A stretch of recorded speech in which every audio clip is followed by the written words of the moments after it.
Hello, welcome back to another video in the series for Aerospace for BattleTech. Yay! And in this one, Taryn's going to teach all of us about atmospheric movement.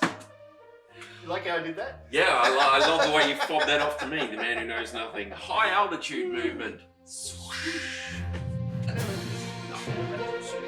Back to the studio. Right, so we yeah. talked about space movement, did. but obviously you're going to want to get down onto the planet, mess some things up. That's what we're here for, right? Mm. Yeah, that's what we want. So to do that, we need to basically go into the atmosphere of a planet. So you're moving from the space hexes that don't have any sort of resistance at all to an atmosphere. So what you've got, it's interesting, probably effective to put up, is on page 75 of Total War. You've got a space map and a high altitude map. The one we're looking at the moment is the high altitude map, but we can probably bing them both up. And you'll see about 10 hexes away from the space atmosphere interface line there's no gravity effects, but everything under that you've got gravity effects, and lots of different things happen at different bits and pieces. Yep. So once you get out of space and you come in, if you think the planet's like sort of like that, then you've got these things coming through the atmosphere. When you're trying to get to the planet, there's all sorts of bad things that can happen. That's right. And it changes the way you move, and it changes the way you spend your thrust and all that sort of stuff. So separate video. That's right. Okay. But keep in mind that this is talking about averages. Okay, so it's not. There's nothing in here about different types of planets with different types of atmosphere and things like that. There are rules out there for it, which we will address, but not in this video. All right. So this is just from Total War. This is completely generic stuff. Yep. Yeah. So turn sequence is probably a good thing to go into first. I'm going to take the easy one and leave the rest for him. So your 6 atmospheric turns come first, followed by 1 space turn, because space is a minute per thing, but the atmospheric ones are done at the 10-second thing. So you've got 6 atmospheric turns to every 1 space turn. Okay, so as you move from the space map to the atmospheric map, high altitude map, you're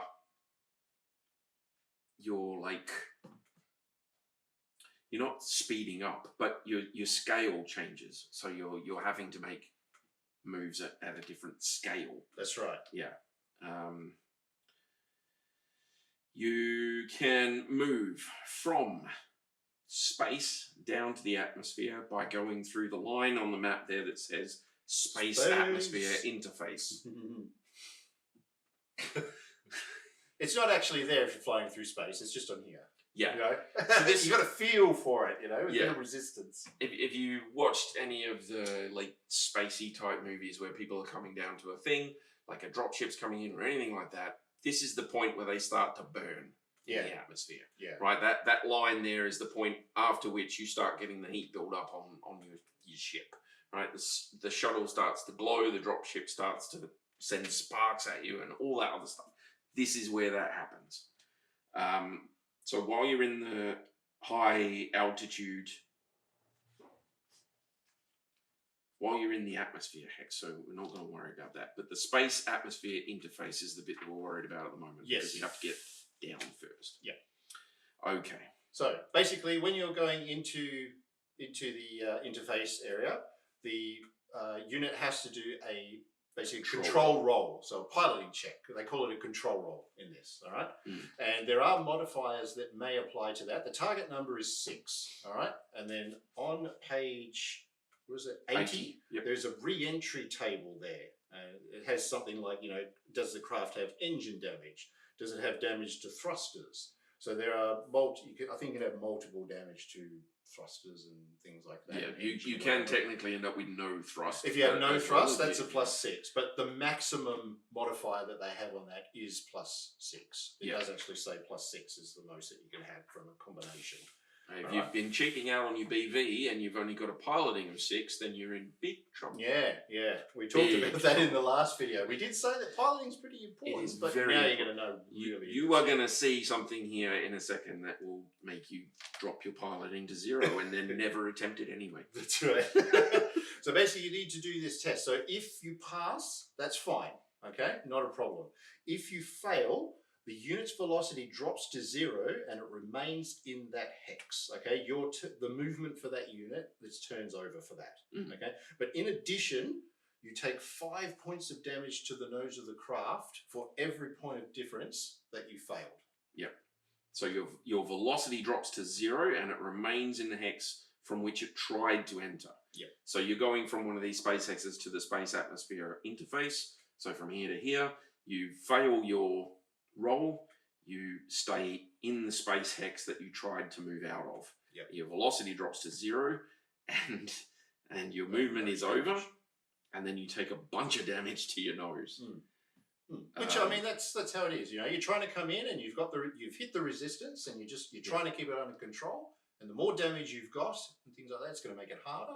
Yeah, and you'll take more damage. Now, I'm going to point out that the cheater that I've mentioned in the previous one, we've got some stuff here. He only has 13 points of standard armor on his nose, which means he can't afford to fail that roll by any more than 3.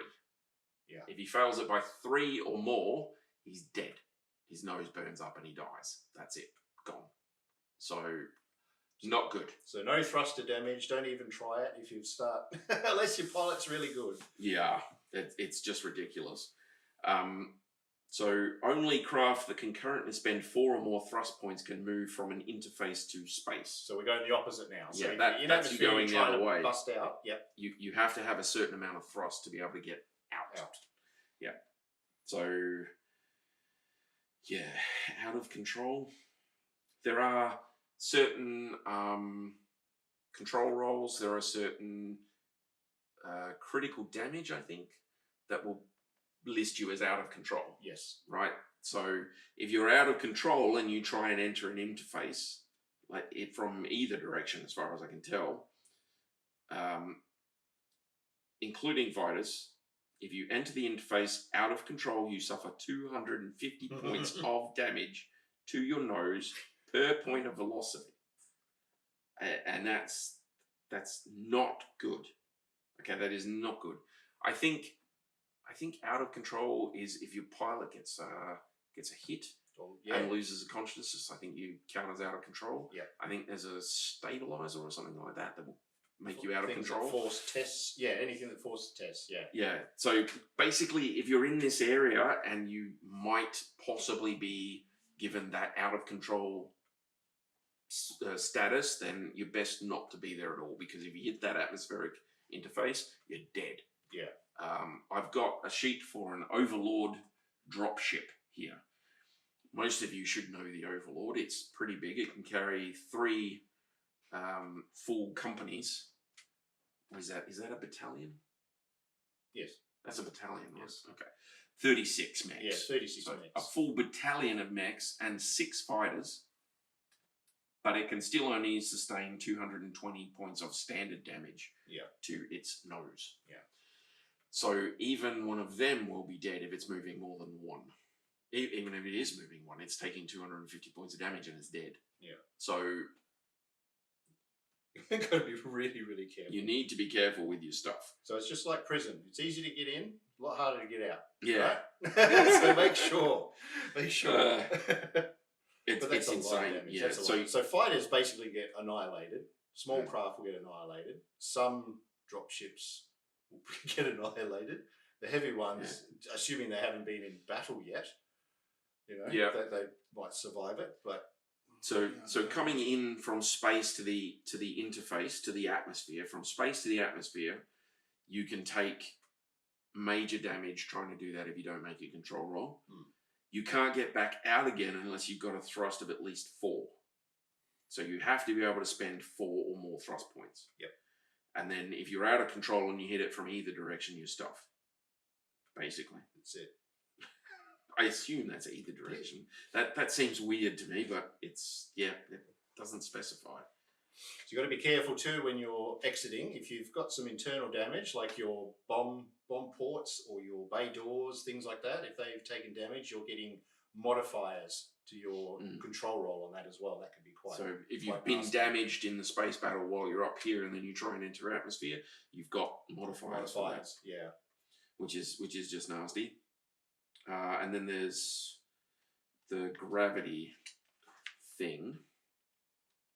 Gravity is there, so gravity influences the position of any units on the same high altitude map sheet as the planetary surface, provided they are within 10 hexes of the space-atmosphere interface. This game mechanic represents a standard world. Yeah. So in the end phase, displace any units in the area affected by gravity 1 hex row closer to the planetary surface. Bouncing off. Yes. If a unit can move into 2 possible hexes, the controlling player selects the hex. Units displaced into the interface must make a control roll for re-entry.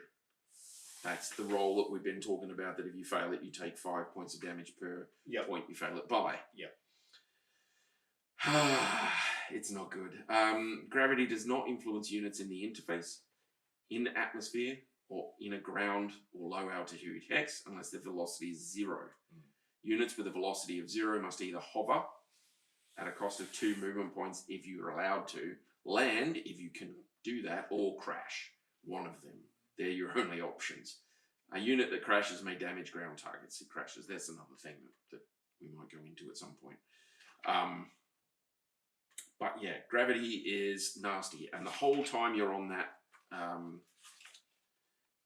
high altitude map, if you have a look there, basically if you're not in these top 2 rows, you're being affected by gravity. So every end phase you're being dropped down 1 hex row, and it's not good, not good at all. So there's 4 atmospheric rows, or Yes. they're numbered 1, 2, 3, and 4. Okay, so From when a unit is in those, there's you have to spend extra thrust basically to move, because you've got some resistance. Okay, so it's only in those ones there. So for every unit operating in atmosphere hexes, increasing velocity by 1 costs 2 thrust points. And every unit in an atmosphere hex automatically decreases velocity by 1 in the end phase of every turn. So use the standard rules to decrease velocity by more than 1 point in a turn.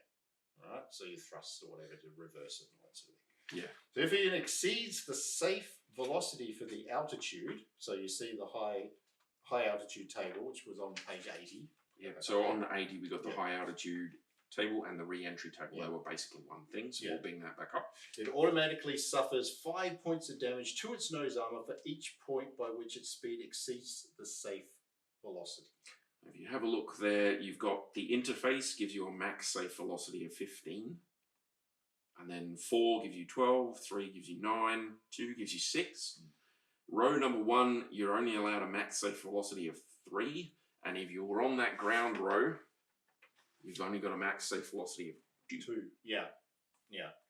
Now this all goes away when you get actually onto the low altitude map. That's right. Because you're actually technically in the atmosphere, then you're maneuvering around. This is, like I say, this is the part of space where you're like hitting the atmosphere and it's burning and you're trying to break through and all that sort of stuff. That's what they're representing here as far as I can tell. You tend to slow down because you've got resistance. You have to focus more on your piloting and keeping yourself from not being torn up.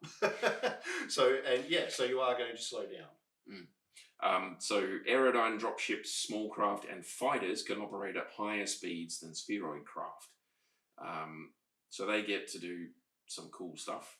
As the atmospheric density and friction increases with proximity to the surface, a craft's maximum speed in atmospheric hexes on the space map will decrease, as shown on the altitude table.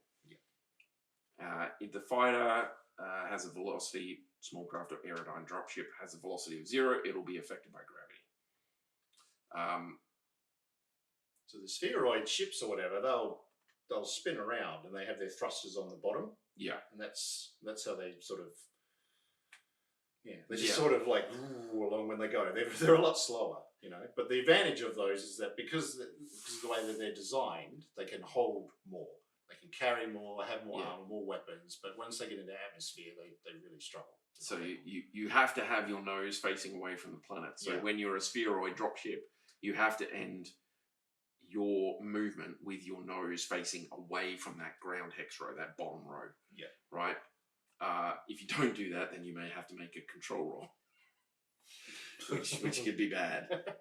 So A spheroid unit can hover by pointing its nose to face one of the 2 hex sides facing away from a planet and reducing its velocity to 0.